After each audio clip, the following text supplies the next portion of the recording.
Yeah, let's see this one. Preston Manning's comments on Mark Carney are fundamentally disgraceful.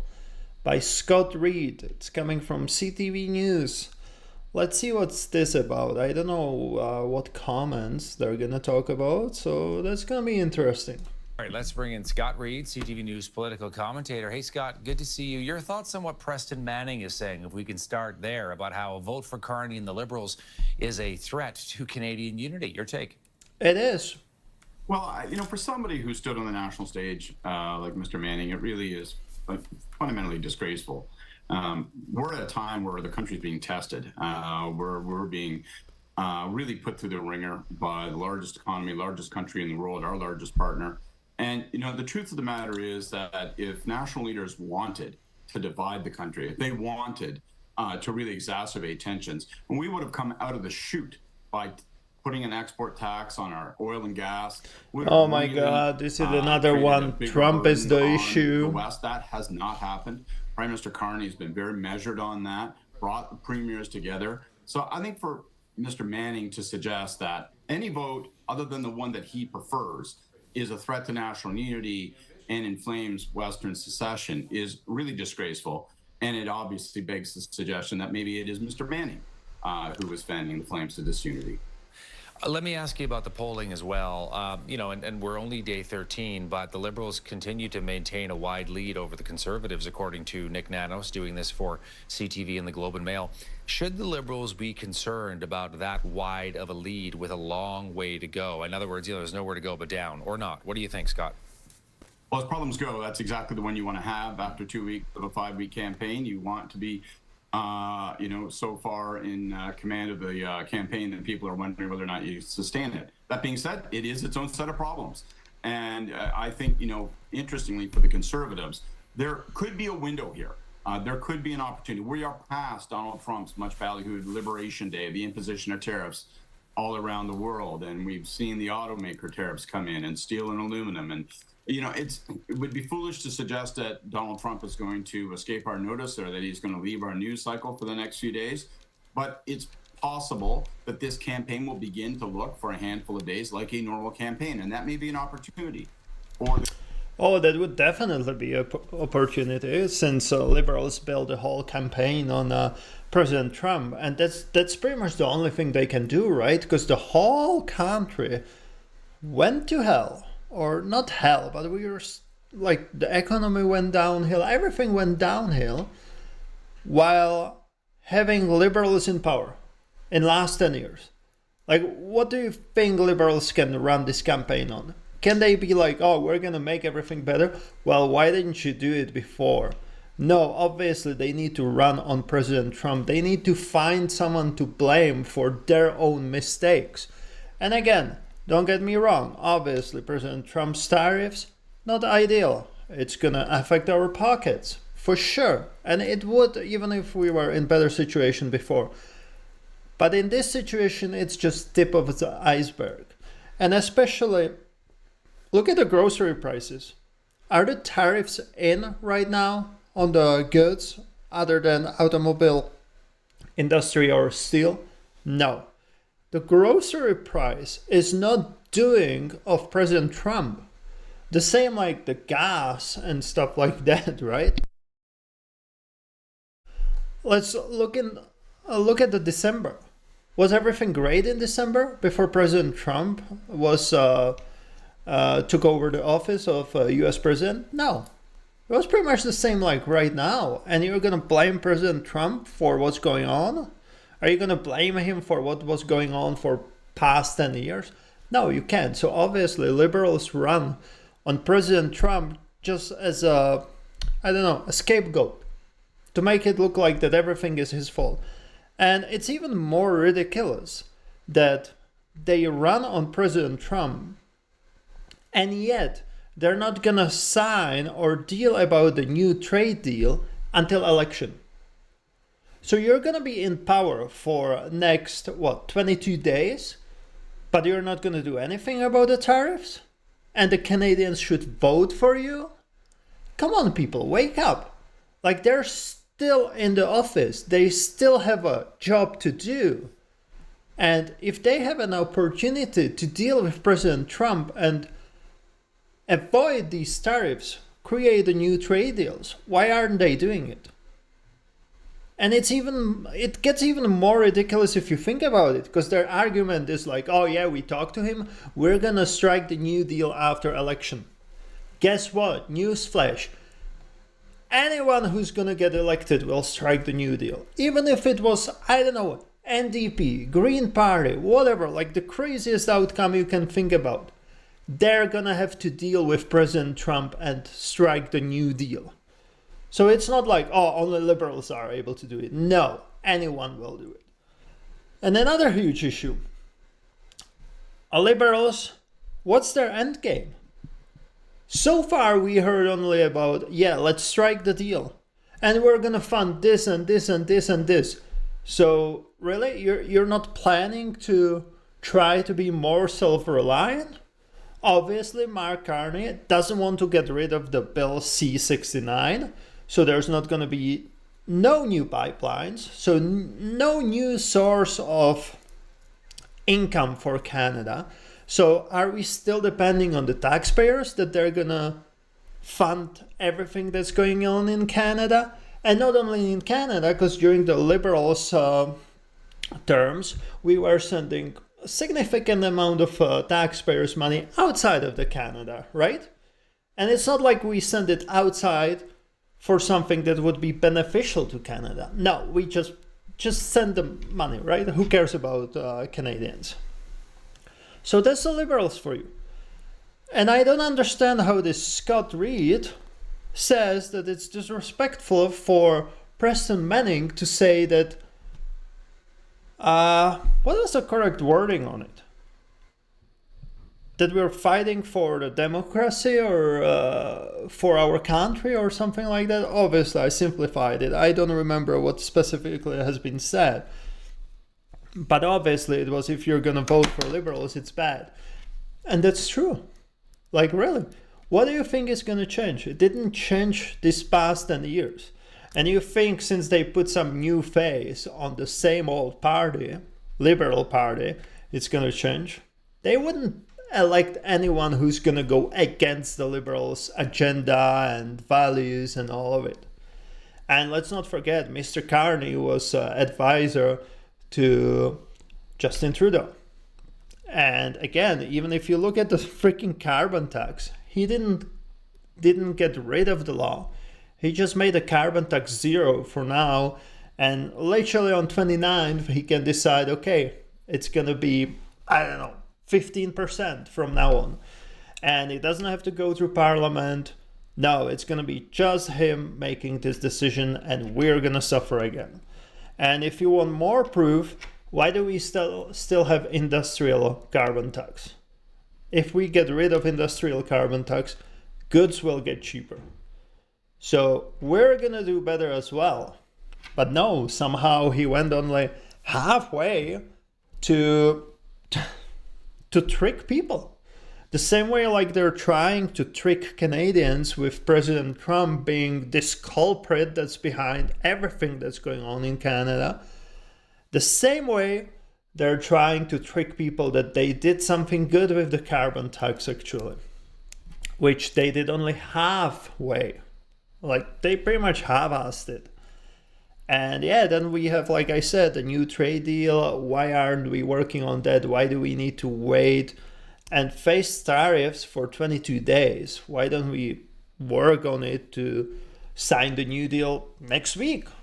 No, you don't hear about that, right? And let's be honest, it's a bad move because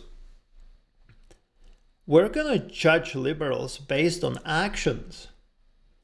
And now they're just giving us promises like, no, you're already in power. You're supposed to deal with this. You're not going to tell us, oh, I will deal with it later. Why would we trust you? Like if you deal with it right now, I'm not saying you're going to get my vote, but at least you have something that we can look up to, some reason to vote for the Liberal Party. But no, you decided not to do it. And another thing, so one of the issues President Trump had was fentanyl, right? Or fentanyl, I don't know. Just pretty much the drugs going from Canada to US and illegal immigration. Who allowed it? Who made the drug usage legal, drug possession legal, at least in BC? Liberals. And now they're not gonna try to change it? Because President Trump originally was pretty clear on what he wants to see from all of these tariffs. He wants to cut on illegal immigration and cut on drugs passing the borders, right, from Canada to US.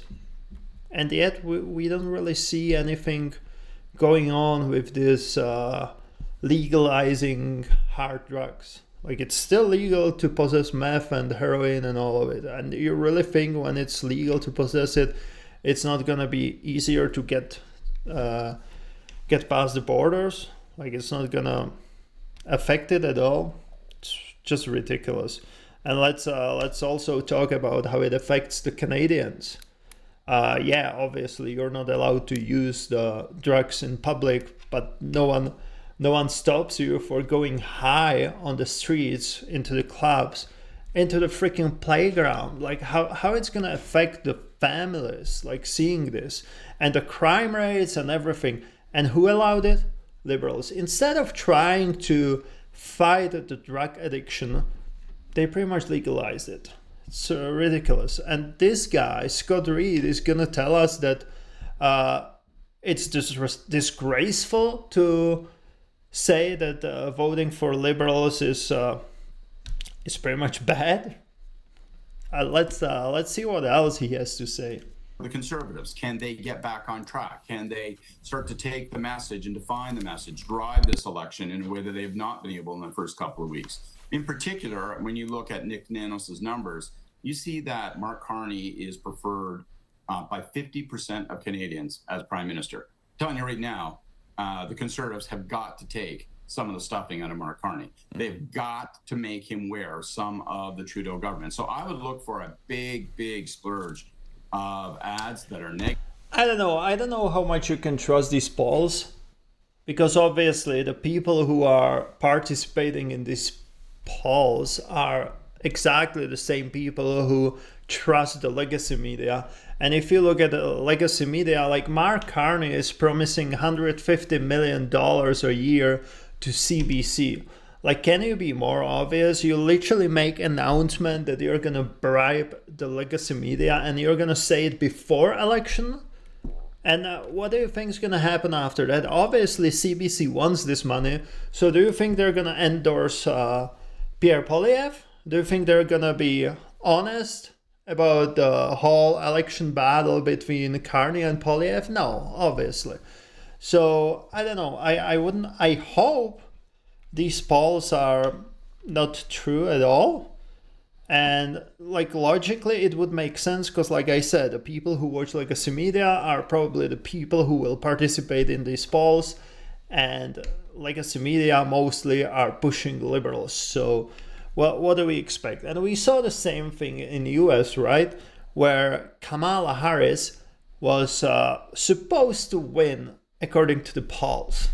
But no, you have I don't want to say normal people, but you have people who do their research without watching legacy media, without participating in these polls, and then just go vote. Like, not everyone wants to be loud about what's going on. I know right now I'm being loud because I'm hoping that people will use their logic and do their research before they go vote. Whoever you're gonna vote, obviously I want to vote for change, but even if you do your research and say, oh, liberals, actually I agree with what they did, and you go vote for them, it's still at least something. It's still better than being like, oh, Trudeau's not there, Mark Carney, yeah, he looks good, I'm gonna vote for them. No, really, look what they did, look what they're planning, and then make informed decision. Don't literally go by, oh, I like red over blue, I'm gonna vote red. Which, unfortunately, that's happening not only in Canada, It's happening all over the world that people are going to the election uninformed. They just like, let's say, the candidate, not even his opinion, but let's say he's charismatic, so they're gonna vote for him, which is ridiculous to me, but it's happening everywhere. Negative coming from the Conservatives, aim straight at Mark Carney, try to bring him down to earth, and then watch and see if the Conservatives can try to muscle this election campaign back onto time for a change and away from a constant conversation about Donald Trump. Yeah, so we're seeing that right today in Quebec, where Pierre Poilievre is once again talking about cutting down. And again, I think it's so disingenuous to talk about how liberals are the only ones who talk about Donald Trump. Like Pierre Poilievre and conservatives, they keep talking about Donald Trump. But what they keep talking about is, we're going to strike the New Deal and then we're going to work on being self-reliant. So they actually talk about what matters. It's not about the deal. Like, we need to be self-reliant. We need to restart economy. We need to build the pipelines. We need to make the new trade deals with European Union. Like, we can't put all of our eggs into one basket. We saw what happened when liberals did that. So it's very disingenuous to say that Pierre Poilievre and conservatives are not talking about President Trump. They do, but they talk about what's important. Like, it's not important to blame him for everything that's going on. What's important is, what are you going to do now and what are you going to do in future? And they explain more what they're going to do in the future, because pretty much what do you want to talk about? What are you going to do now? Obviously, you're going to strike the deal. But the important thing is, what's the long-term plan? And the liberals don't have any. Liberals literally end on, oh, we're going to do the tariffs against the US as a reply to this, right? And then we're going to strike the New Deal. And President Trump is at fault for everything that's going on. And that's literally liberals for you. Fighting the crime and making tougher sentences for those who are found guilty. You're saying that if things are relatively quiet from Washington over the next 3 weeks or so, that could benefit the Conservatives in the sense that it becomes more of a domestic campaign. Enough of Trump's interference. We focus on things like housing, like inflation, the cost of living, crime, you name it. Precisely. We return to a normal election campaign. Nothing has been normal about this election campaign. You got a guy who was never in elected politics is suddenly our prime minister. He walks onto the scene. People immediately look at him and say, this guy knows what he's doing. This guy is the right guy to deal with Donald Trump. And we have our American partner. Oh, my God. Here we go again. So Donald nothing Trump. has been normal. And the Conservatives have been struggling to find traction and get into the right gear. Now, if they can start to move over the course of the next week, narrow those polls, then there's a debate in 10 days. Perhaps that gives them an opportunity, to make some traction. But if I were them, I wouldn't waste $1. I wouldn't waste a second.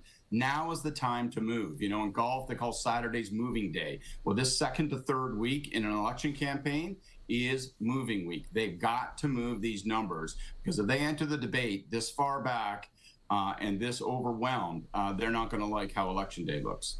Good to see you, my friend. We'll talk again real soon.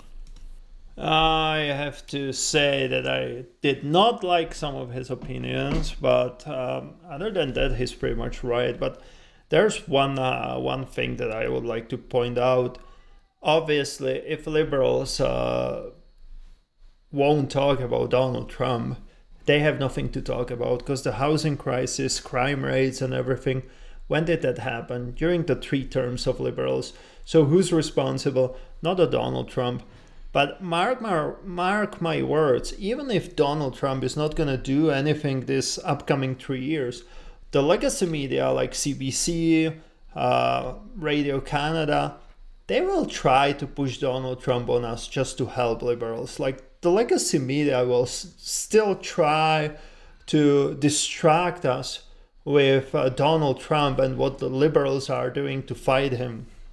Because like I said, other than that, like, if there's no Donald Trump drama, liberals have nothing to talk about, because everything's pretty much their fault. And I'm sorry, but you can't argue with that. Like, who was in power? Who allowed this housing crisis? Who allowed this? I know we don't call it immigration crisis, but it is immigration crisis, because liberals let 400,000 PRs, that's their limit. I mean, 400,000 immigrants that will get a PR yearly. They let us, I'm immigrant, they let us to the country without having enough houses.